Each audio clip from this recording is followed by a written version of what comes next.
Unhinged.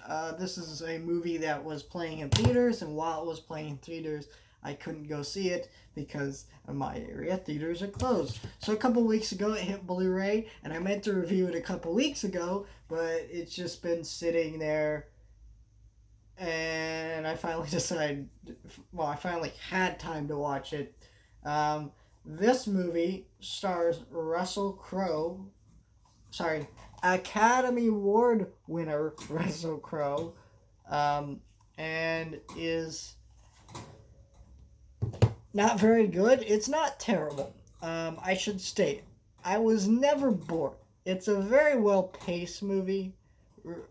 Russell Crowe is a great actor, and he delivers a crazy madman performance, and he does it very well. This movie is very similar to Steven Spielberg's Duel, which was actually his first film, which is a TV movie where a truck driver is stalking someone, and that's kind of what the movie is. Except this is a lot more crazy version of that. That is not very violent. That movie is most of that movie is just the tension of it, and it not really anything to do outside of that. This movie is very different. Russell Crowe is unhinged, like the title says.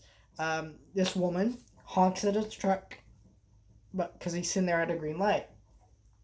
Our character is having a terrible day. He does not care whether he goes to jail or anything, and he is on hunt for this woman. He goes insane. He's willing to do things. He's willing to kill people. He's willing to do anything. He does not care if he dies or goes to jail today. And that's what makes this movie engaging. His performance and how they mess around with this concept of this character who does not give a crap about anything or anyone. He's just pissed and he wants to just kill. That's just what it is. And yeah, it's a great performance.